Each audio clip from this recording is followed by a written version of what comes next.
Ole Miss Rebels. As Mississippi's flagship university, we dig deeper, see farther, work harder. We pioneered human organ transplants. We helped prove Einstein's theory of gravitational waves. We are conducting life-changing research that solves the problems of today. We are Ole Miss, transforming lives and the world. Hey, welcome to the POMcast with Stephen Willis. We're going to start in a few minutes, but I want to tell you to hit up our social sites, retweet, share, comment, like, do all of that stuff. It can only help us out and it'll make the show even better.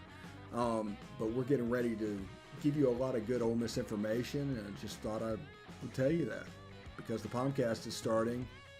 Well, it's starting right now. Wait, no, that's a little early. It is starting right about now. Good morning. Welcome to the POMcast. I am your host, Stephen Willis. Thank you very much for joining us. Ole Miss victorious last night, 43-24. That game could have easily had a 50 burger attached to it, and I'd have been pretty excited about that. But let's see. How do we want to do this today? Talking about what's going on. I need to. I forgot to do one setup thing, and I will add that and get that done directly. So anyway, first of all, I want to tell you about Travel and Cruise World. Travel and Cruise World, 1-800-330-7461. What I'm trying to do with Travel and Cruise World is basically make it to where when you take your vacation, we all need a vacation. We're 18 months into this at this point. We need a vacation. Well, these guys provide an avenue for you to be a resource on the ground here. If you're going to the parks, you're going to the beaches, you're going to the other Central Florida attractions, these guys can help you out. And the best part is the parks pay the travel agent, not you, so they can get you the same rate you can get online. So use them as a resource. Enjoy your vacation and try and have a good time with it. Also, I want to tell you about Take It to the Grove, a tailgating and catering company. www.bookatailgate.com, www.bookatailgate.com. Those guys do a fantastic job with everything. Breaking up. Why am I breaking up? Echo. Oh, I know what's going on. Just 1 second. I know what's going on. See.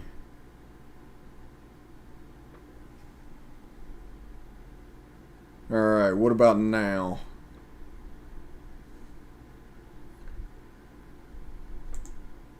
$324. So we'll hit reset on that, and hopefully the stream will catch back up. Sorry about that, guy. But we want to talk about the Ole Miss Louisville game. Before we do, Take It to the Grove tailgating. They offer different packages where you can get your tent, you can get your catering, you can get a TV, whatever you want for your Grove experience, they can take care of you. That's Take It to the Grove. Bookatailgate.com, bookatailgate.com. They can help you out with that. That's, I think it's 662-701-1177, I believe is their phone number. Good. Appreciate it, guy. So I want to talk a little bit about the game. We're going to have audio from Lane Kiffin today. We're going to have the highlights of the game. We're going to do that. We're going to have a good time and just react to it. The big winner last night, the 3-2-6 defense.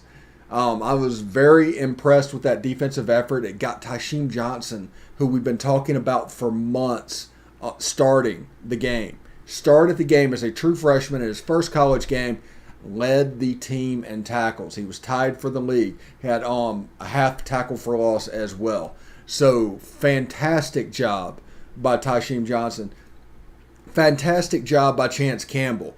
He obviously just provided a spark and a way to go at the linebacker position and allowed them to do everything that needed to be done. Those two linebackers have to have range in this defensive system. And using Chance Campbell to spy Malik Cunningham, definitely the thing. We talked about the Otis Reese and Jacob Springer and so many things they can do defensively. They did that. We just didn't know how they were going to do it. And obviously, we told you when it came out that they're probably playing depth chart games, and they were obviously playing depth chart games. First of all, lining it up at a 4D or a 4-man front on the D line, and coming off of that, you could see is like, whoa, what is going on here? And they ended up playing not only a 3-man front, but only 2 linebackers and everybody else defensive backs. So you essentially have 3 safeties. You have a free safety, 2 strong safeties, and then you have a star type position. It's a very symmetrical look for the back of your defense. But it allows you to play extreme cloud coverage in the age of out RPOs with 4 men up front in the first level of coverage and then a cover 3 back behind it without everything, without it, the chance of it falling apart in big plays. It keeps everything in front of you because these are college quarterbacks. This is the thing we need to realize, and why this defense is becoming such a thing is this is college quarterbacks, which means they don't have the patience generally required to do this. They're not accurate enough to do this generally, and they're not patient enough to let it happen. That's what got Matt Corral in trouble last year against Arkansas, playing against essentially this defense. And Lane Kiffin saw this defense and decided that it's time for a scheme thing. So the important thing to realize also is, what were they doing that first week of camp? Whenever the media was in there, whenever they knew people would talk about it, was the first scrimmage completely scripted to fail? We know that Lane Kiffin likes to play mind games when it comes to a game. He did it against Alabama last year. Any advantage he can get, he will take, including changing a whole defensive scheme and nobody knowing about it. Maybe nobody knew about it because they didn't want to know about it. Maybe they didn't know about it because they couldn't recognize it. Maybe the analysts and the talking about of what's going on, the knowledge wasn't there to really grasp what was happening. Because one thing's for sure, last night looked different than the year before. And I'm not talking about talent. If last year's defense was number 1 and this year's defense was number 1, these are 2 completely different ways of getting there. People need to understand that. They played very physical last night. I like Jake Springer. I liked Otis Reese. He played well. A.J. Finley should have had a pick. And if you watched the final preview show yesterday, you would have thought I was psychic. I mean, absolutely. We told you. The prediction that we had, we didn't realize that Ole Miss was going to sit everybody down in the fourth quarter. But if Louisville did not play clean, this game was going to be 42-10. That was our prediction. A couple of garbage touchdowns from Louisville, and that's the difference in that game. But Ole Miss could have scored a 50-burger or 60-burger on this team if they wanted to do it. They'd completely opened them up, and it was amazing to see. Whenever you always talk about it's like Novocaine. It works every time. That's what happened in this game. So I had a really good chance to go. Expect Ole Miss somewhere in the 16-20 range when the polls come out today. And with Austin Peay on deck, with Tulane after that, Tulane is becoming officially a trap game. And Alabama the week after that, which could be game day. It's going to be an absolute zoo. Absolute zoo.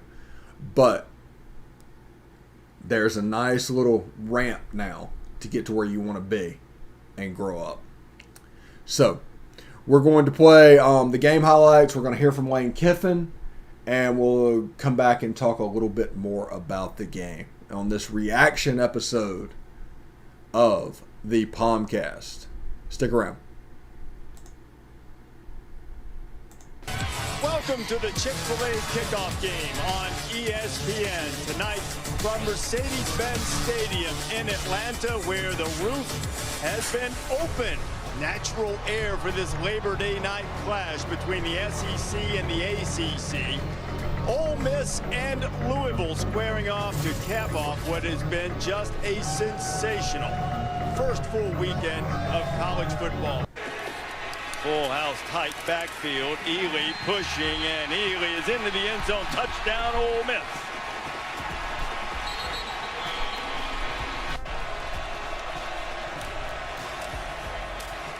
Cunningham kept it. Campbell's there to stop him, and they'll stop him on downs.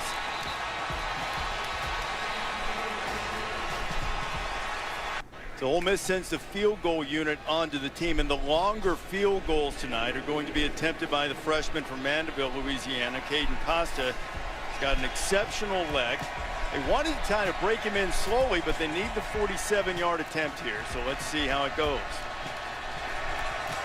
Costa sends it on his way. And right down Peachtree here in Atlanta, and Ole Miss takes a 9-0 lead on the freshman's first career field goal. So fresh into the game, 2 plays, and all of a sudden you got to adjust to this tempo and the speed of these backs. Corral pulls it. Matt going for the end zone. Touchdown, Matt Corral. When I was a kid, I was a die-hard New Orleans Saints fan because Archie Manning was my favorite player, which will now endear me to the Ole Miss people, I'm sure. Yeah, of course. Long-suffering back then, too. Into traffic, and it's intercepted. That was ill-advised as Deontay Prince has the pick. And Deontay Prince is a terrific story of a young man figuring things out largely on his own as Connor goes plowing into the end zone, and the Ole Miss lead is 22-0. Gone by the wayside after an offseason with a little bit of strife, at least among the fan base.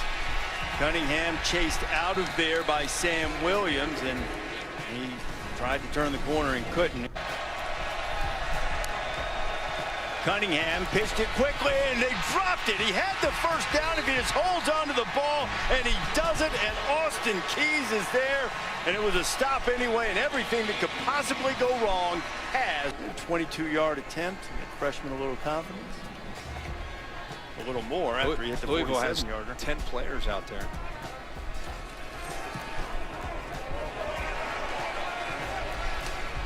And he popped it right through there. Little line drive right back up the middle, and Corral and the Rebels will take a 26-0 lead. Made quite a living of feeding the ball to great receivers. This is a 38-yard field goal attempt. That is true. The youngster knocks another one through, and the Rebs answer the Cards field goal with one of their own. 162 yards receiving so far. There goes Snoop Connor. Snoop puts somebody on the hood and goes into the end zone. The championship game later on, and SVP is going to put this on his week 1 overreaction, but what if we have a 1 versus 2 SEC championship game? Ashante Sistrunk is there to take down Cunningham. But out, it's hard to take that away from him. Wow, that was a good drive. That was easy as pie, and the one that they call back on Drummond, they get one back for him. Touchdown, Ole Miss. And this will be the final snap. There is John Rice Plumlee, who had a couple of touches tonight from his new receiver position. He played a little bit last year, the converted quarterback. And Corral will take a knee, and that's going to do it from Atlanta. All right, so obviously unusual, not being there. So a lot of anxiety and, building up to that because you're just, you're not in control.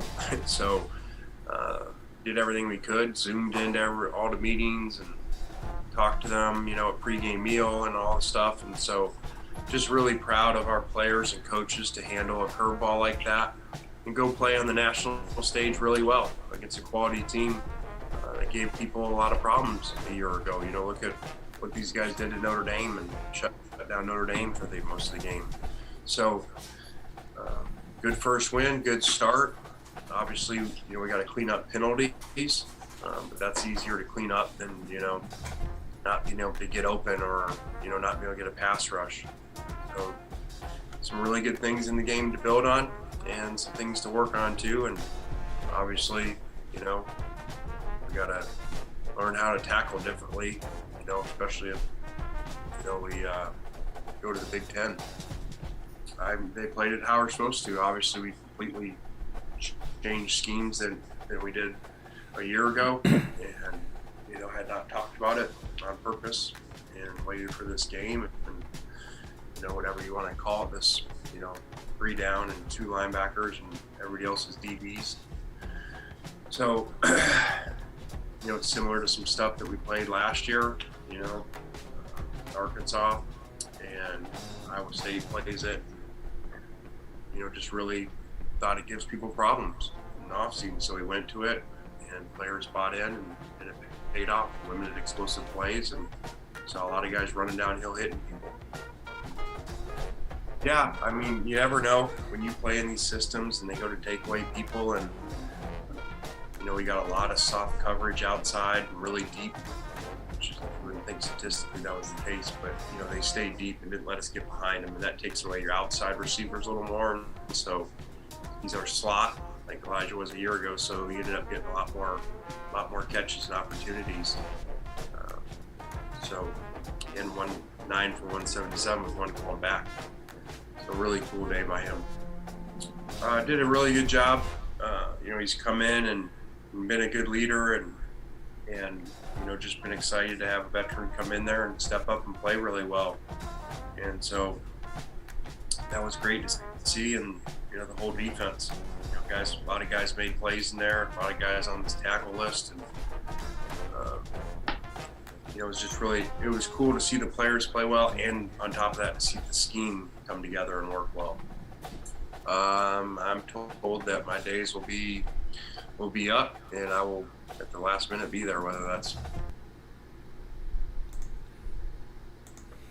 All right, we are back. Thank you very much. We're going to take a short break. Before we go, I do want to hit up the chat and talk about that. It's going Otis Reese and Jake Springer, the way this defense is set up, they're not going to be asked to make tackles like safeties in the past have been made, because there are so many positions that play certain roles. Those guys might be in a traditional strong safety role, but they might be in a traditional free safety role. We heard all fall camp about them cross-training with all this going on. This is why, because all of those DBs need to be interchangeable in order to maximize the confusion on the quarterback. So Otis Reese is playing a good game. He's making sure people are lined up in the right position, but he might not have the numbers that we were expecting. Jake Springer might not have the numbers that we were expecting, because somebody like Tysheem Johnson is stepping into that linebacker DB role and playing that most of the time as a 6 DB and ends up being the team leading tackles. Also, I'm not worried about coordinators at this point. This is Lane Kiffin's offense. This is the 3rd coordinator running this offense. I'm not worried about Jeff Lebby. Great coach. But he's going to move on and people are going to freak out. But this is Lane's offense at this point. So I'm totally okay with what's going on. Defensive turnaround, I'm not really worried about Lane hiring coaches at this point, because he does such a good job with the hiring process that there's not a whole bunch to be concerned about, like the Randall Joyner, the Thornton hire, all of that stuff. It seemed to work out really, really well. So anyway, we're going to take a short break. When we come back, we are going to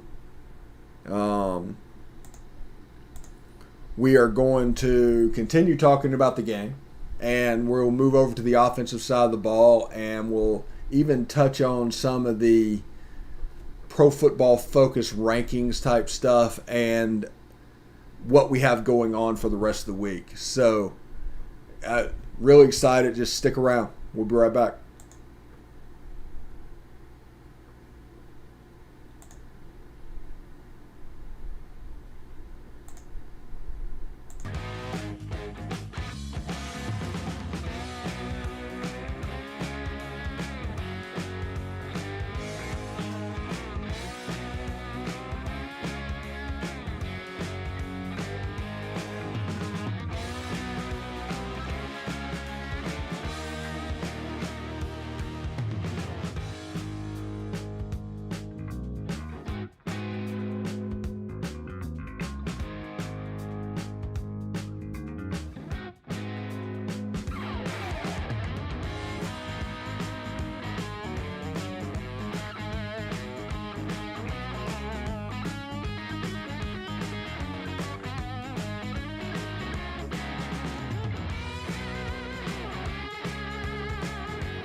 All right, welcome back. I am Stephen Willis. Thank you for joining us today.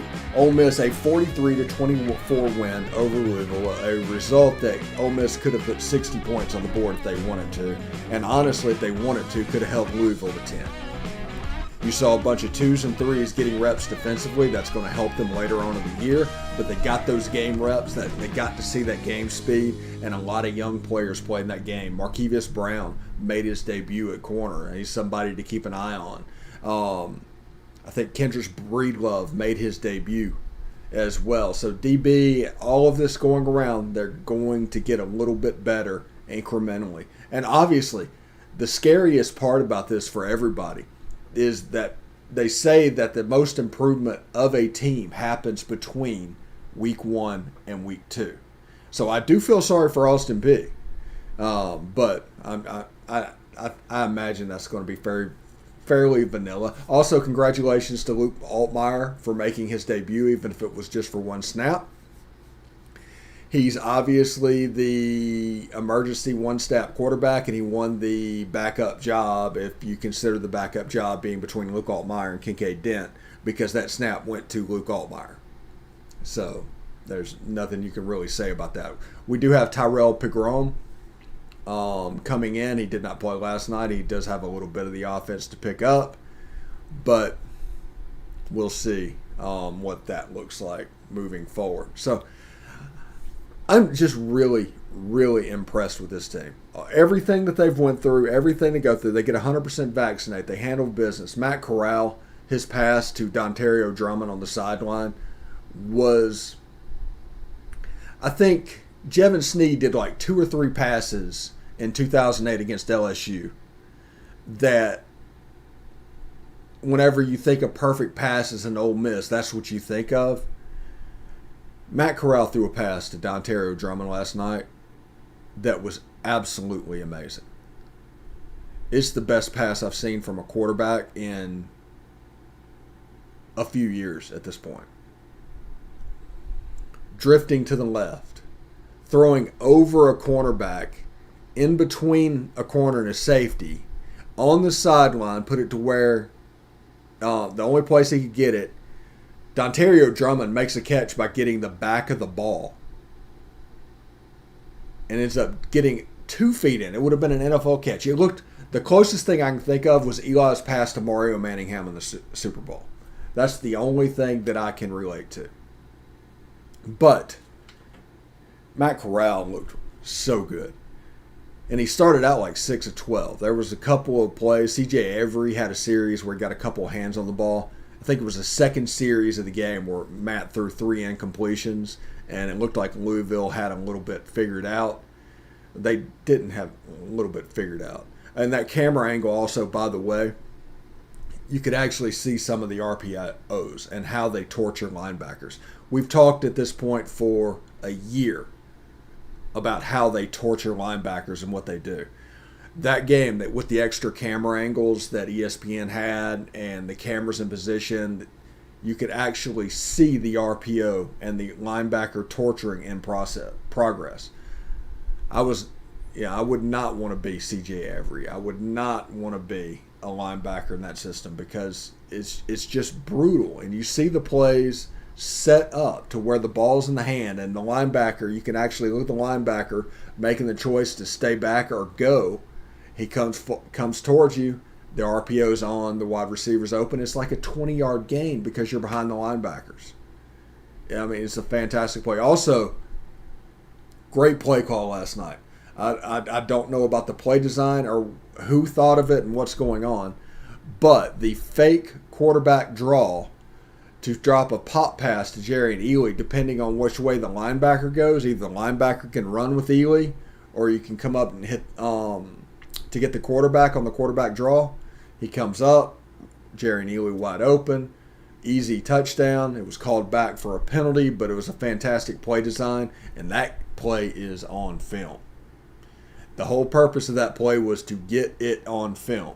It's another way to torture linebackers because these guys absolutely torture linebackers. Snoop Connor just breaking out the truck stick at the end of the game. They were having fun, and there was a mentality of dominance from an Ole Miss team that I don't know if I've ever seen in a football game. They not only wanted to beat you, they wanted to embarrass you. So much so, an example of that, 5 minutes to go in the game. It's not the smartest thing in the world, but Matt Corral runs over a defensive back to prove that he could. I'm telling you, this is all set up. Like I said, Ole Miss is going to be between 16 and 20 probably when the polls come out today, which is exactly where you want to be because there's enough games on your schedule that provide the specific results to get you where you want to be. If Ole Miss takes care of business and goes to Atlanta, they're going to be in the playoff. I'm not saying Ole Miss is good enough to be in the playoff. I'm just saying you're where you want to be to where if you take care of that business to get there. There are years that Ole Miss is, like when Ole Miss beat Texas Tech in 2018. That win only bumped them up to like 40. There would have been still so much work that needed to be done. Now, that team wasn't good enough to get there anyway, but the point is that it would have been a slog either way. This team's in position. This team is where you want to be.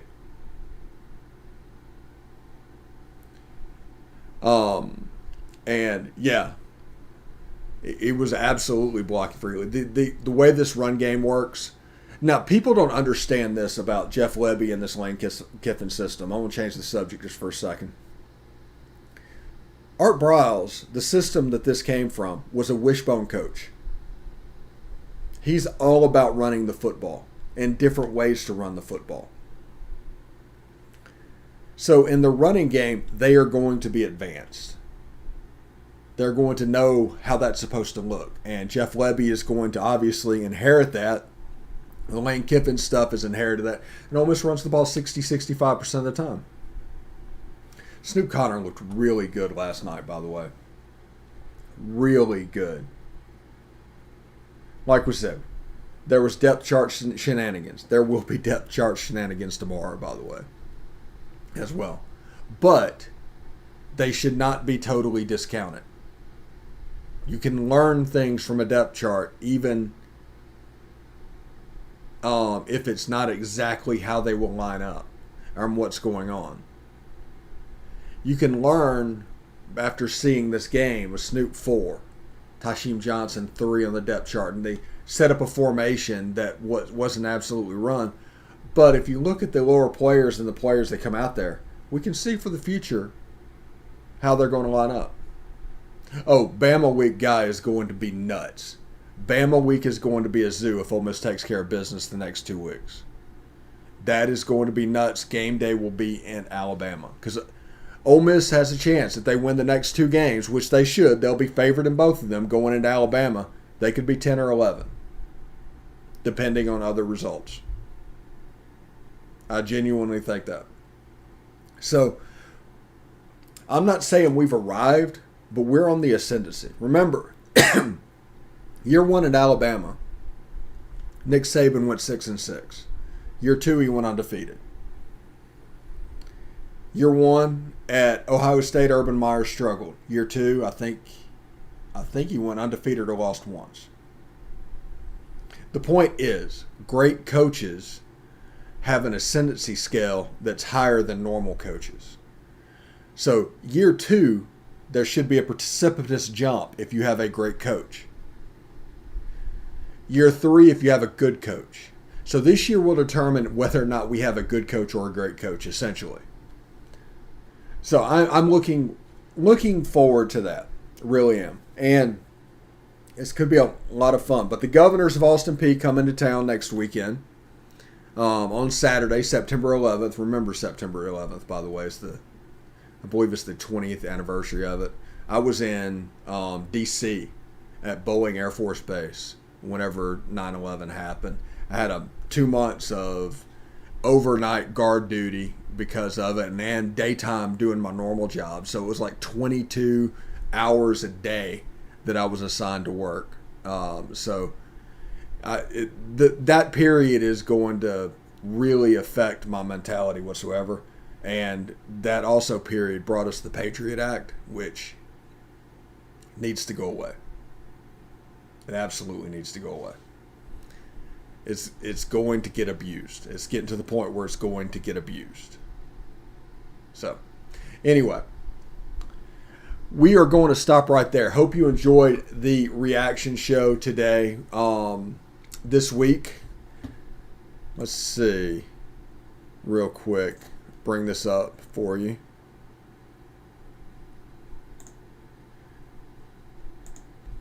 This week, today we're recording our Biscuits and SEC preview tonight. It's going to air Friday at 6. It's Saturday at 6 a.m. our Austin P preview with Joe DeLeon. We're recording today with Bill Flowers for our Rebel Rewind segment on Sunday. And also on Sunday, we're going to have the Week 2 review show. So that is our plan for this weekend. This is kind of how it's going to settle moving forward and how it will look, but I'm pretty excited about everything that's going on. So should be a lot of fun. Guy, I really appreciate you in the chat today. Invite friends, evangelize for me on Twitter, on Facebook, and I would appreciate it greatly. We need to grow this base and get this going, but we have a lot of stuff set to go. Best of the West tonight at 8:30 Central as well. So we're getting back to our normal schedule. Things are going to start to look like they normally do. So, Ole Miss, a 43-24 winner over Louisville. Everybody enjoy this. Everybody have fun. And most of all, hotty toddy. See you tomorrow.